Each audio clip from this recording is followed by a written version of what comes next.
Welcome to Huntfish Travel Podcast. I'm your hostess, Carrie Zilka, and while I am by no means an expert, I have learned a thing or two over the years and I'm happy to share. And through the end of May, we're talking turkey. Past tips can be found at www.cz.net/category/hunting tips. These episodes are brought to you courtesy of Montana Decoy. This company is amazing. Not only have they been a supporter of this podcast from the very beginning, I've killed every single turkey using their decoys. Every single one. And I've killed a lot of turkeys. I cannot recommend this company enough. So be sure to check them out at montanadecoy.com. So, turkeys are creatures of habits. Patterning them like any prey animal can be done relatively easily. Full disclosure though, I mainly hunt Wisconsin. When I hunt out of state, I do not have a lot of time to do any pre-scouting. So these tips may not be applicable to you, but I would think that the general overall information should be. So, I hunt turkeys on public land in Wisconsin. And I love hunting here because, quite frankly, we have a bazillion turkeys.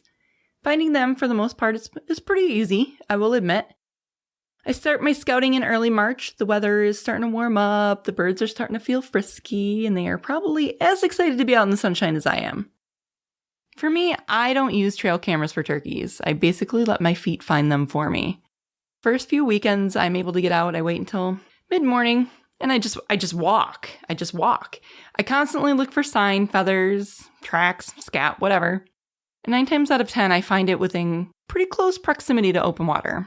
Really, at this point, I'm not trying to pattern the birds. I'm just trying to establish that they're here. Because let's face it, some areas they don't hold turkeys and you don't want to waste your time in an area that's empty. At this point, I'm also looking at the trees and the surrounding brush. There could be a massive tree that looks like it would be the most perfect roost tree ever in the history of turkeys roosting. But if there's a ton of scrub brush around the base of it, the turkeys probably won't use it. You'll know exactly why if you've ever watched turkeys fly up or come down out of a roost tree. They are, by far, the most inelegant birds I have ever seen. They don't fly down, they crash down.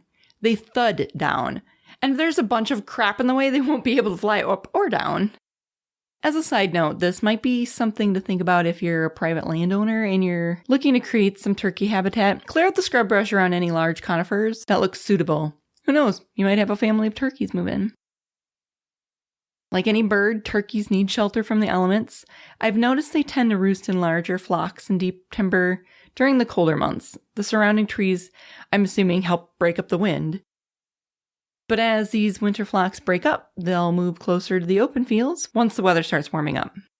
Once I've established that there are turkeys in the area, I visit the field or fields that I'm going to hunt before daybreak and before dusk in full camo. And I only go out there once, maybe twice. I'm really just looking for confirmation that the turkeys are there.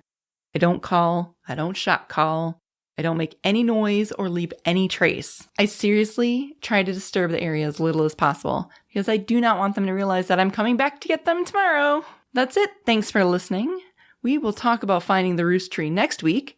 If you know any turkey hunters, be sure to share this episode with them. Until next time, here's to a big bird down.